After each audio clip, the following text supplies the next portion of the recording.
Us working folk don't have a chance unless we organise. Which side are you on? Which side are you on? Which side are you on? Tell me, which side are you on?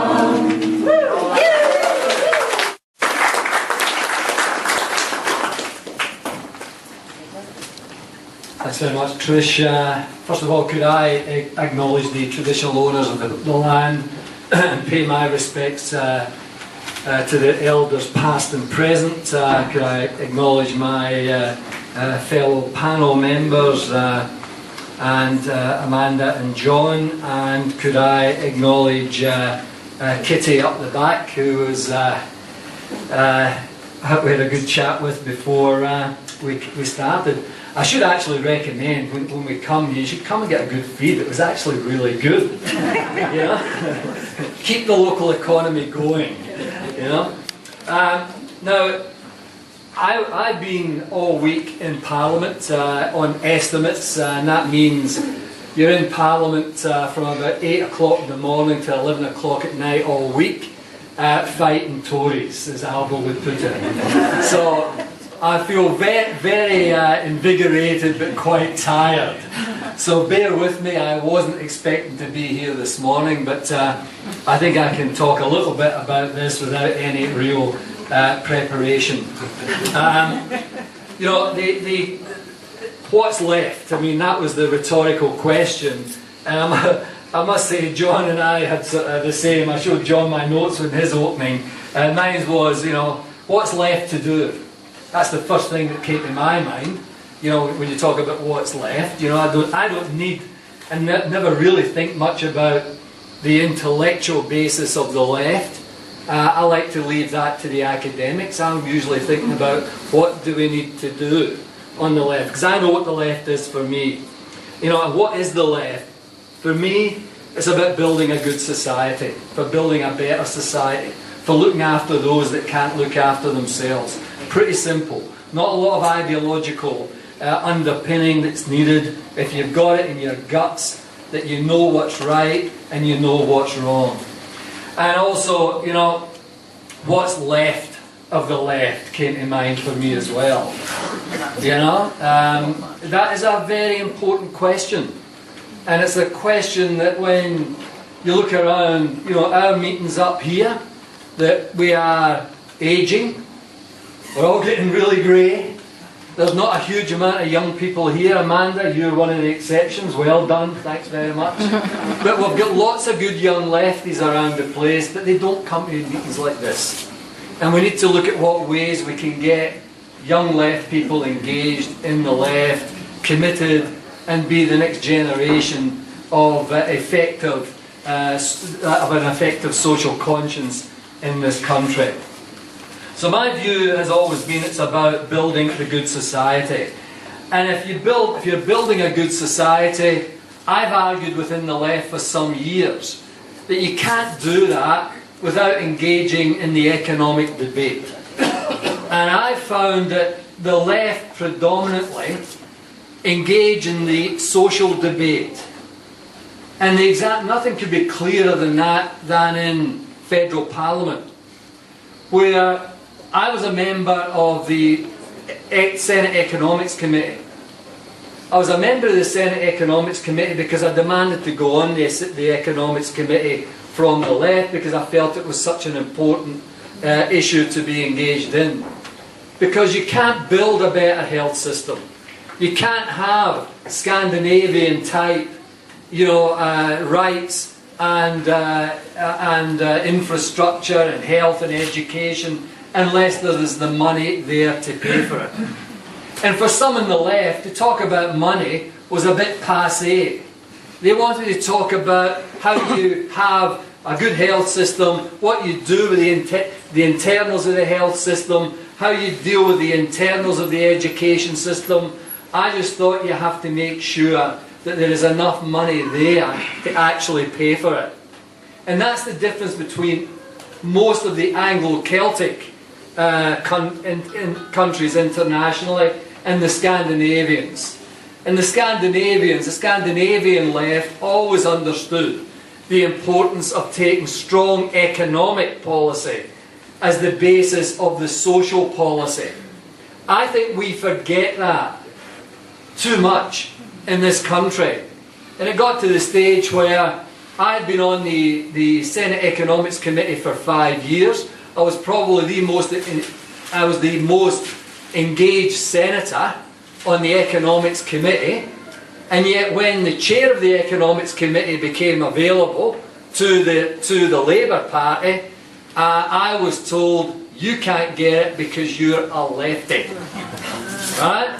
And the right moved in and put a right-wing senator on the Economics Committee, who I went on to ignore on every big policy issue anyway. So that's the sort of problem we have, I think, on the left, that we don't talk enough about the economic issues. And when we talk about the challenges for the left, the reality is the challenges haven't changed. And the challenges go back to the Great Depression, and how the intellectuals and the economists of that time said we can never again have a position where working people, the working class, are left in such a downtrodden, starving, terrible, abject position. And that's why the welfare state was built in the UK. That's why FDR, Roosevelt in the United States started taking decisions that were about intervening in the economy. Not just intervening in aspects of society, but intervening in the economic debate. And I've got a clear view that those debates are still with us. Those challenges are still with us. We've come a long way. And the argument in the UK was basically that Wall Street had come to Main Street back in the 90s with Reagan. That everyone was going to be a capitalist. Everyone was doing okay. So in some of those periods in the 90s, some of those periods in the 60s and the 70s in the US, things were going pretty well. People were coming into the middle class, from poor working class approaches, and more and more people were getting into debt. More and more people were becoming beholden to the banks, beholden to big business, and we see it even more now. When I came to Australia in the early 70s, was a union activist in the power industry. We would say, look, if somebody's getting treated badly, we would down tools and walk off the job. You can't do that now because of some of the laws that would cripple an individual and cripple a union. But we would walk off. And I remember, and Elaine knows better than me because Elaine was managing the day-to-day feeding of our kids. One year I earned $8,000, as a tradesman in the Electricity Commission, because we were constantly in disputes with a boss that was an arsehole of a boss, was always up, pushing workers down. You had no rights, no respect. You had plenty of rights, you fought for them, but you were never respected on the job. So these things are, the basis of some of the problems that we have at the moment. This is the economic position that people find themselves in. And some of the big debates that we're going to have is the Trans-Pacific Partnership Agreement, the free trade agreements. They are not free trade agreements. You should never fall for that. They are not free trade. Simply allowing big business to get their way with governments, to get their way with workers. I've always been a critic of these free trade agreements, and I'm really worried that the coalition are now saying that we will have a free trade agreement with China in 12 months. Now, the reason Labour would not do that and set any type of timeline on it is that then you have to negotiate to the timeline and not the issues. And that's what's going to happen. We'll end up with the China equivalent of the US free trade agreement, which is about actually sending a political message to the domestic public that all this is great, when in fact it will not be good. And the TPPA will then be on top of that, where we'll be fighting to make sure that we can make laws to stop the tobacco companies killing Australians, to make sure that we can make laws that mean that we can protect our pharmaceutical benefit schemes. These are the issues that are important in terms of the big political issues that we're faced. And these are issues that the left predominantly take up.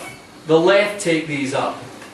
And to build that good society, you need that. You need the critique. You need to look at the global financial crisis. I don't know how anyone on the left, can do a critique of the left, and a critique of the left, a critique of economics, without looking at the global financial crisis and what that meant to people around the world. Absolute disaster.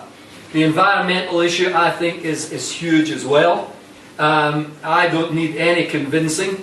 The problem is that we've moved from a debate about science and what really is the problem and the implications of that problem to an economic debate. We've moved there too quickly. We've moved there without that basis of public understanding being in place, and that's why we are weak in that space, in my view. On education and on public schools, absolutely important that we deal with that. I agree with John on many of these issues. On health and affordability of health care. Union rights at work. I mean, huge campaign that was the springboard to me going into the Senate, because the trade union movement, when I was sitting at the table with people like Greg Combie and Bill Shorten, we always took the view that the campaign in New Rights at Work was simply not about just bringing people together and having a beef. Because John indicates you've got to get the public on side, you have to do that. But you've also got to run a public political campaign, as well as the industrial campaign, as well as media campaigns in a modern economy. So it's a mixture of all those things. And I think Amanda outlined what they did in some of their key areas there. So participation. Participation in the economy is a left issue. Participation in society. Marriage equality. Having pensioners that can retire with dignity. Having opportunity for people. And one thing I think the left has become very weak on, and that is being an advocate for peace. It used to be, when I was active many years ago, the peace movement was a huge part of the left. And I think we need to reinvigorate that as well. Housing and homelessness, a huge issue. I was the parliamentary secretary under the second Rudd Prime Ministership for a very short period on housing and homelessness, and when you look around at that problem, it's huge. It's huge. So this is about building good infrastructure, it's about justice, it's about hope, it's about equality, it's about compassion. That's the left. Building a good society. And I don't accept the proposition that unless you oppose everything that's going to be privatised, you're not a lefty. To be honest, I just don't understand that type of black and white debate. The problem is debates are not black and white, either on economics or on social issues. And there's always problems you have to deal with.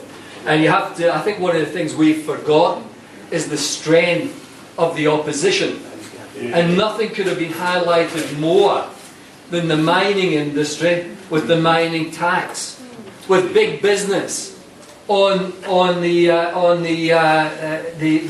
global warming issue and the legislation.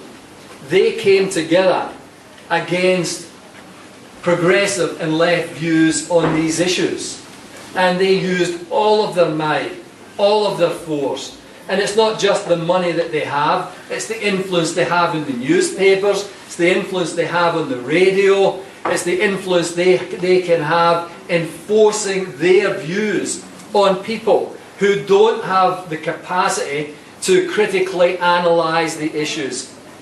And that's one of the other things I think the left need to become stronger on. That's a critical analysis of these issues. You should be, in my union, we used to have a session on every training, for our delegates about critical analysis. When the coalition are on the TV, when the Conservatives are up there saying this, how do you critically analyse what they're saying so that you can see through what's being said? These are some of the challenges, I think, for the left. Now, I think the left is weakened in this country, the same as the left is weakened in Canada, because of the splits in the left. And there are internal splits in the left and the Labour Party, which are bad enough, but the split between the Greens and the Labour Party, I think, is even more of a problem for community, for collectivism, for good politics in this country. And I just think that John said that he didn't. What did he say? I don't want to be partisan, but I want an honest dialogue. Well, that's fine. If you're going to be honest, have an honest dialogue. Well, sometimes you have to be partisan to defend your position. That's the reality. You have to defend your position. And I don't accept some of the analysis that John put up today. I just think the Greens' position on some of the big calls in the federal parliament during the Rudd-Gillard governments were wrong. I think they were far too focused on being pure in terms of ideological positions, and I think that was a big problem for the left. And John, I have to say to you that, I have to say to you, if you can't take criticism, well, don't come to these meetings. I have to say to you that it was Harold Wilson that actually said that the Labour Party needs both a right wing and a left wing to fly. I think the left and the Labour Party are weakened because there's two left voices out there. There's the left voice internally in the Labour Party, and that's been weakened because there's a major left voice out there in the shape of the Greens. It should be in the Labour Party, in my view, actually fighting for more left progressive positions. Because you can moan all you like, the Greens will not form a government under your current position. You can have a position where the left have an influence on a government in this country if it was part of the Labour Party. If it was part of the Labour Party, the left would be stronger, the left would be more influential, and the left could make bigger changes. But if you want to have a position where you stand to the side, you take pure positions on a whole range of issues, you go to bed feeling great at night, you've never tackled the big problems, you've never dealt with the issues, then that is a problem. That is a problem.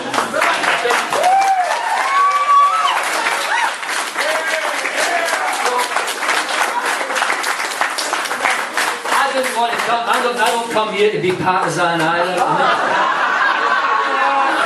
I'm in for the honest dialogue. You see? I'm here for the honest dialogue. So let me just. I don't know what I've got. So a few minutes. So look, I'll finish up on this. I think the big challenge for the left is to have an economic analysis. To challenge what the challenge has been for left progressives for many years, and that is the Hayek-Friedman, the Milton Friedman, the Hayek position on economics, where government should only play a role in ensuring that you've got policing and that you've got an army to defend your borders.